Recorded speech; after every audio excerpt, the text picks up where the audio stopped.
Everybody, and welcome to the Daily Objective, brought to you by the Ayn Rand Center UK, where we offer you the only practical philosophy out there, objectivism, and we use that practical philosophy to deal with daily life, with current events, anything that affects humanity. We apply the philosophy of objectivism to, and you know what? You should too. Today, of course, I am joined by my favorite partner in crime, James Valliant, and because we're going to be discussing legal issues, which he is an expert on, and I'm sure I'm going to be learning tons of stuff with him today. The topic today is and if I screw up any of the particulars of this, James, you can definitely amend my talking points.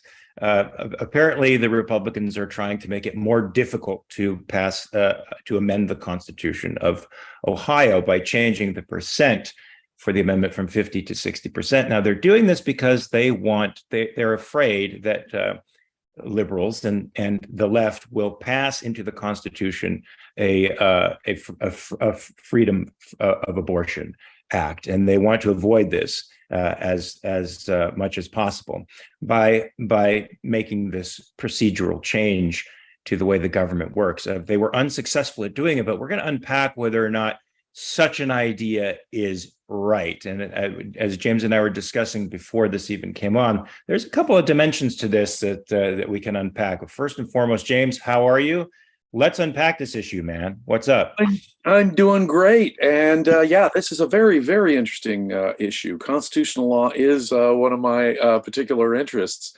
You see on both sides recently attacks on the system when the system becomes inconvenient to their particular pet issue. You know, the framers of our Constitution 250 years ago were some pretty smart guys. And just walking in the door, unless you're going to give it the thought that James Madison, Thomas Jefferson, Alexander Hamilton gave it, men who looked at it from every angle, used the best political thought of their time, considered all the possibilities, and thought it through like that. Well, first, I'm going to be enormously skeptical that you're going to improve on their process. So I'm skeptical of the constitutional procedural changes as such, unless you can prove that you can come up to the bootstraps of one of the greatest legal minds who ever lived, James Madison, the author of the Bill of Rights. And good luck with that. I'm going to be skeptical from the outset. And if you're doing it for one issue, if you're changing tradition, even if it's not in the Constitution, if you're changing some venerable tradition of American constitutional procedure for one issue, for one pet issue, I can say presumptively that is the wrong epistemological approach to procedural and constitutional issues. They've got to cover, as I say, a wide variety of possibilities, even the possibility that maybe your friends won't be in power one day. And so it'll come back to bite them on the tail if they go about it in this clearly anti-conceptual, anti-principled way, because we don't like this issue. Roe versus Wade, for example, in Ohio, it's a Republican-leaning state. But it's just a Republican-leaning state. The majority wants a constitutional amendment, now that Roe versus Wade is gone, to protect a woman's right to abortion, at least at some level. Well, in order to prevent that from happening, they wanted to change the way that we amend the Ohio Constitution. You know, like we were saying before, if you'd asked me 10 years ago, in general, do I think it should be harder or easier to amend constitutions, even state constitutions? I think it should be harder, a lot harder. If you ask me in the abstract, 60%, yeah, well, maybe 3/4 would have been my suggestion for amending it. But that would be considering it in general and across the board and across issues. When you say this one issue, I understand it failed, and wasn't it lovely? 59% of the people were in favor of this amendment, and they suggested going to 60%. Oh, please, my Republican friends, what you're doing is you're changing a process, something that will govern all the issues, 1,000 issues, unanticipated future issues. When you change the process, to change the process based on one pet issue is already stinks to high heaven and we should all be skeptical of.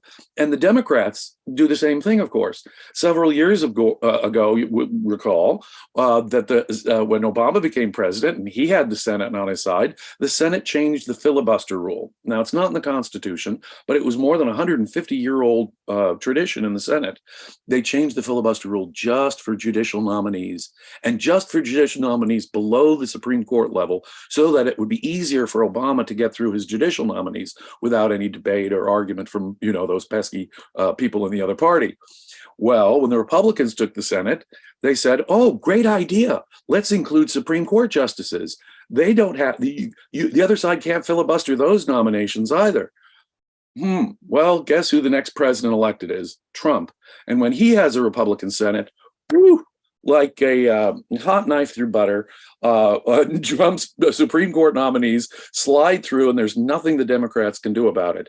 So there you have a great example of the Democrats altering a procedure that they didn't like to make it easier for their side to do one little thing. And within a decade, it came back to bite them in the rear end. And I would say that that's a case study here for our Republican friends in Ohio. While in general, it should be tough to amend constitutions, yes. And if that were the abstract question, I would be in favor of that, generally speaking. But when you're cutting a swath through constitutional procedure just for one issue, you're making a big mistake. As objectivists, we'd see it as an anti-conceptual, anti-principled approach. And you can see how much more principled and properly conceptual our founders were. So again, if you're going to change the way James Madison set things up, I'm already, I'm not saying it's perfect. I mean, sure, we could improve on it. I'm just saying I'm going to have enormous skepticism if you think y'all are smarter than James Madison.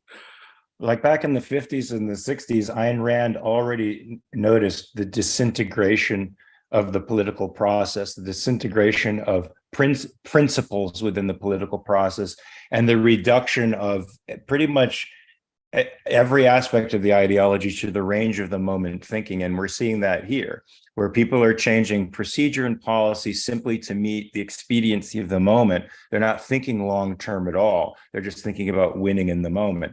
But I want to get back to this constitutional issue, then I want to talk a little bit about the filibuster. Now, from my understanding, amending the Constitution of the United States is a very difficult process. You need a super majority. You need 3/4 of a majority of approval in 3/4 of the states. That's 75% of the approval of. You need two-thirds. Two-thirds. Sorry, of each house. There's two ways of proposing an amendment. One is so that's 66%. Correct. 66% of the House and the Senate, and then 3/4, 75% of states have to go. State legislatures have to agree with it. It is not easy. It takes a supermajority and then a super duper majority of states to get a federal amendment passed. And I think that is a much better procedure, because those ideas have been our guardian. As I've said in numerous of these podcasts, against the onslaught of bad philosophical ideas, there's really no long-term protection. A constitution itself will be interpreted and watered down and die over time, but at least it slows it down. At least it's some kind of brakes on the process that gives us time to persuade, a little more time to persuade people to a philosophy of reason and a more approach. So in principle, even though we don't like the reason that they want to make this constitutional change, they want to make it more difficult to amend the Constitution. In principle, it's by and large fairly good. I know in the state of California, our Constitution has been amended hundreds of times because the amendment process is subject to a plebiscite. People can vote in new amendments.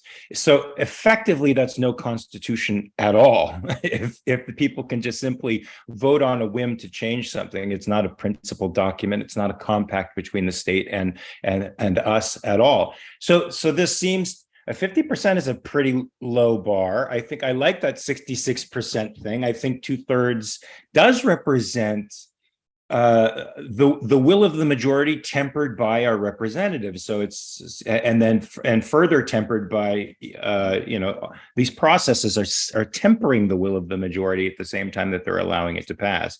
I mean, what say you to that? So you're not behind this. You're behind this in principle, but only under very specific circumstances, and these circumstances aren't it. Well, let me put it this way. I'm in favor of a woman's right to abortion. And so the motive they have here is pernicious to me. And if they're doing it for this one issue, it's suspicious to me. Now, Sure. the idea does have to be considered in principle. So I would have to think hard and think, well, just because I'm so strongly in favor of abortion, is this the correct procedure? And think like Thomas Jefferson and James Madison, is this the correct procedure?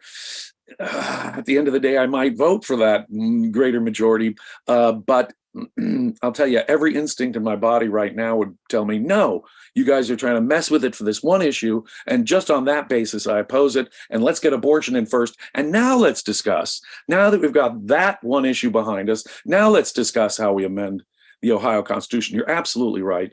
This sort of popular amendation of state constitutions, which happened in most states, is only 100 years old or less, and was the upshot of progressive reforms of the early 20th century.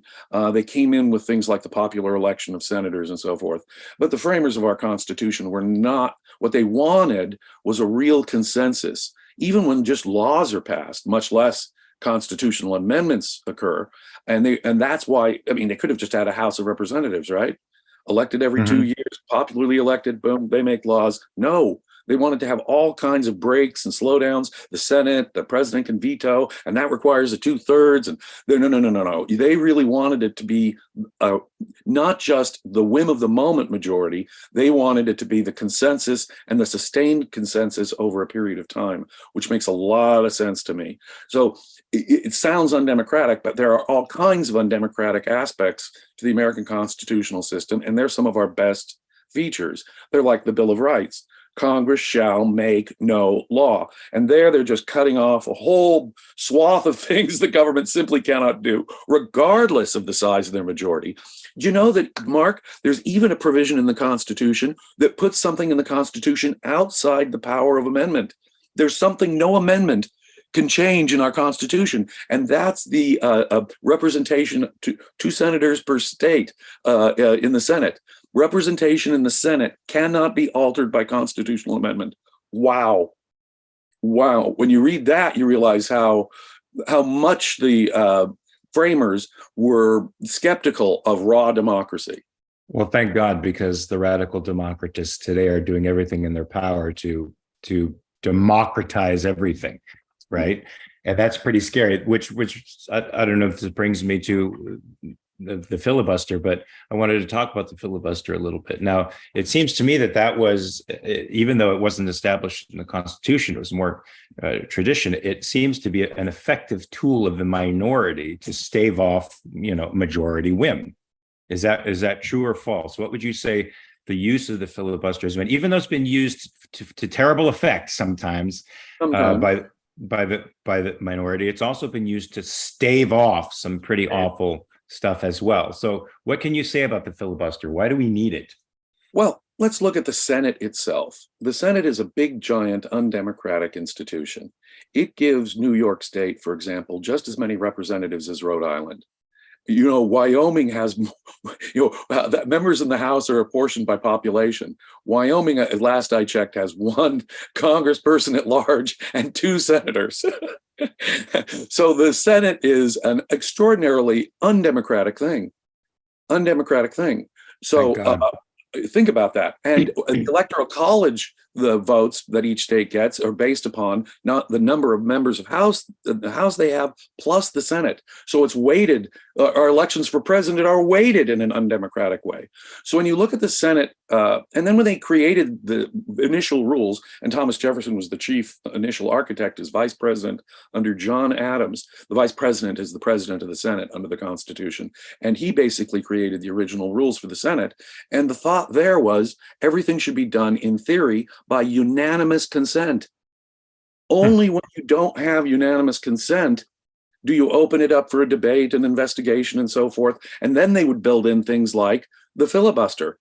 They had rules about how you can shut down a filibuster, but it takes like a 60-vote closure vote. So you've got a 60-vote kind of supermajority for anything important getting through the Senate. There was an exception to that when it came to conference If the House and Senate comes together, they can't agree. They agree on a compromise. That is not subject. That was the one thing that was not subject to filibuster. But apart from that, it's basically taken 60 votes to get anything through the Senate. So in all these ways, the Senate is really undemocratic and by intention undemocratic. And again, as I say, it was only the progressives about 100 years ago who gave us the popular election of senators. Senators were picked by state legislatures before they were popularly voted on. So this democracy thing, popular democracy thing, is only quite recent in American history and a phenomenon in the 20th century. In the 20th century, this was given to us by the progressives. And I have to say, this is the one respect in which I think we should look backwards and emulate something in the past and say, we should do that again. Jonathan, I got some super chats here, and one question in particular I think is very, very good that we have to deal with. I know you'll be able to deal with it better than me, but I want to answer it first to see if I'm right, and then I'll use you as my barometer. First of all, Jonathan Hoenig gives us $1.99. Thank you, Jonathan. Always great to have you out there as a participant, as a host, as a very stimulating audience member. Catherine, who's been a member for 2 months, thank you, Catherine.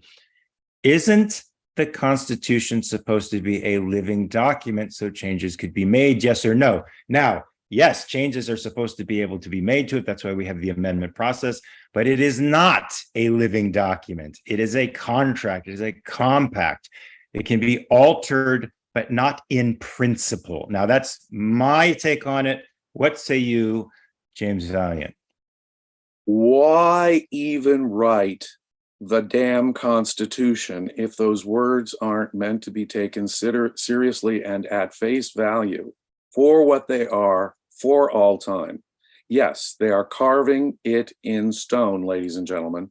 Yes, they've allowed us a chisel and a hammer so that we can, through a great laborious process, add a new carving to that stone. But you better be prepared to be carving that idea in stone. They wanted these ideas to last.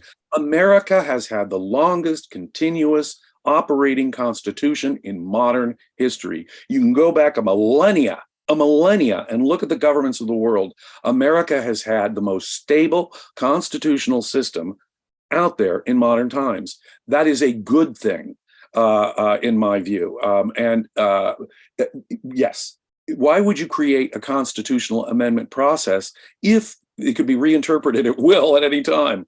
If that were not, in fact, including a constitutional amendment process excludes any other way of altering those words.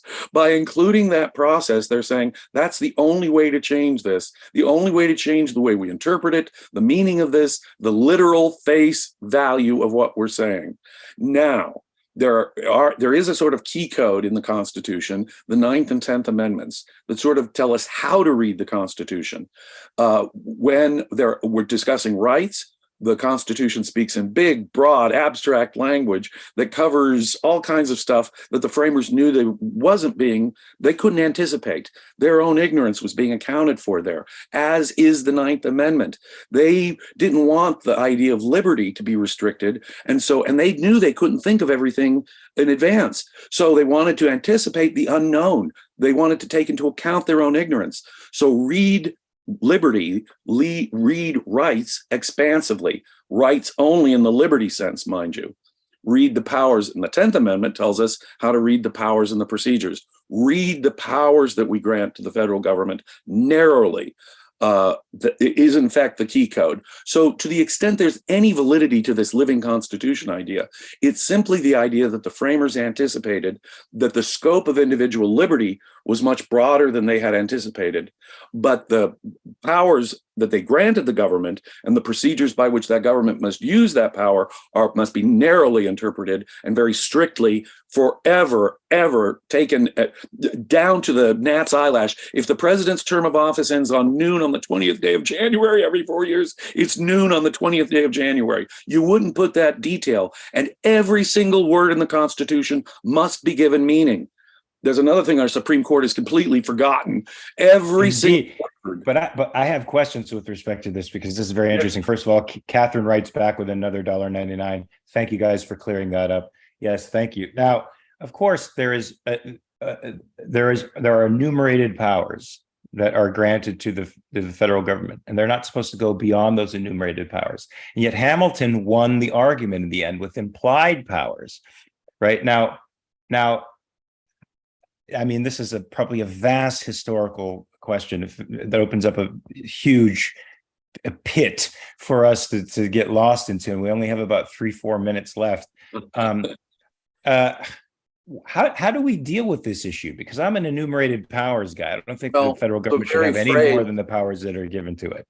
The very phrase that gave them this squishy power is this phrase in when the list of the powers granted to Congress is at the very end, and those powers that are necessary and proper to the execution of the foregoing. Now, wait, what the heck does that mean? For the first century of our history, at least necessary meant necessary. Is this required to do this thing we gave you the power to do? And if you can't show me that it is really necessary, then it doesn't fit with it. Now, the Supreme Court took their white out, and they scratched, just like with interstate commerce.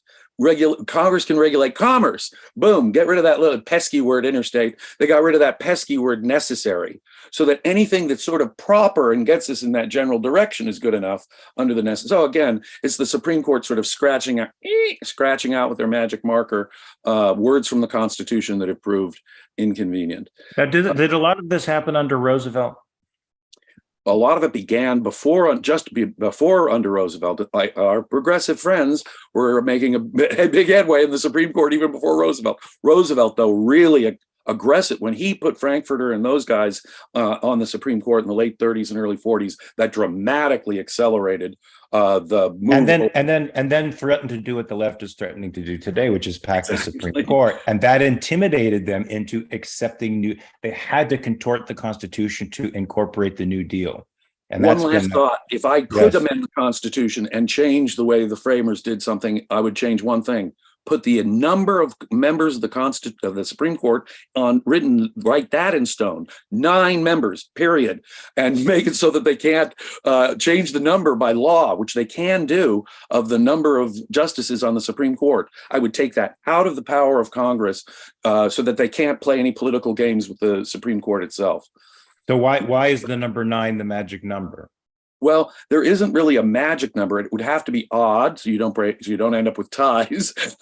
But the other thing is that I think over time there were different numbers over time. By the way, over time, I think 9 has proved to be a pretty good number, and let's leave it just like that.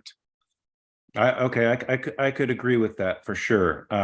I also don't like the idea of the legislature overseeing or applying ethics to Supreme Court justices. They are supposed to be an independent branch of government. And when I see the fascists in the legislature attempting to take control of the Supreme Court simply so they can get their agendas passed, it's really scary. I mean, I know this stuff has happened in the past. We seem to be thinking we're in unprecedented times, and in some respects we are, but we're also reliving some events.